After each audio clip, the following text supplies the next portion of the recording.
there was an American record in the half marathon last weekend, and we're almost an hour in and we haven't discussed it. So I think it's time to give Emily Sisson her due, especially because this was a hard-won record. In 2019 in Houston, she came up 5 seconds shy of Molly Huddle's American record. 2020 Valencia, she came up 1 second shy. And then Sarah Hall comes in Houston this year, breaks Huddle's record, takes it down to 67:15. Emily Sisson, she's building back in. She had an injury last year heading into the Olympics. She had to withdraw from the New York City Marathon. She comes back, wins the US 15K title in March, but then she gets COVID at the end of the month. And you're thinking, oh man, everything's just lining up against her. But she goes out there to Indianapolis, destroys the field. She had the help of a couple of male pacemakers. But even through 20K, she was behind pace.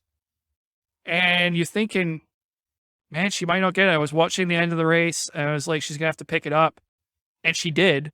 She closed very well over her last 1,000 meters, run 67:11 to get the American record and win the US half marathon title. So congrats to Emily Sisson. And I think, I said this when Sarah Hall broke the record.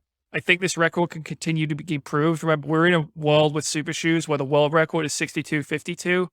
Sisson told Fast Women going to the race she was going to try to go out mid-66s pace and try to pick it up. So that to me tells me that she may have broken this American record, but not everything went perfectly in the build-up or in the race. I think Sisson or someone else is capable of lowering it, but congrats to her for getting the record. The record's definitely soft in absolute sense. I mean, she talked about running much faster if she hadn't gotten COVID. Here's my big, bold prediction. It just hit me. She's going to be the American record holder in the marathon. I think it's going to happen this fall. She's a better runner than Cara D'Amato. And I think she talked in this interview kind of about, or afterwards, and I think it was her, someone said, like, I just think we're going to reset the bar of what's a good time in America. And I think with the super shoes, it's going to be her. I was just looking her up until assumption. She really only run 2 marathons in her life?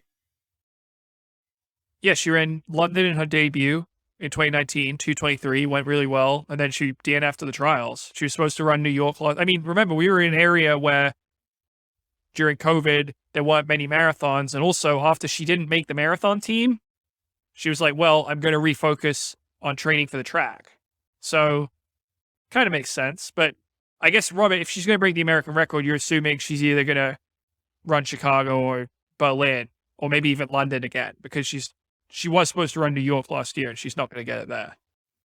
Oh, so she might go back to New York because she's supposed to do it last year? It's possible. I'm very shocked she didn't run a spring marathon. But, I mean, she's based in where she used to be based in Providence, right? I mean, she's got ties to the East Coast, but I think she doesn't like hills, right? So to me, Boston and New York don't make sense to her. Why bother with those races? I guess you make money as an American, but you're going to make a lot of money if you get the American record. Emily, screw New York. You'll get that American record in the marathon. Now, wait, Robert, this Emily Sisson person, it's weird. Didn't you have a conversation with her coach one year? He told you she'd be good at the marathon? Is that the same person I'm remembering? That's the same person. But ironically, that was done at Boston, which she seems to be avoiding. So that's why I came up with the hill theory.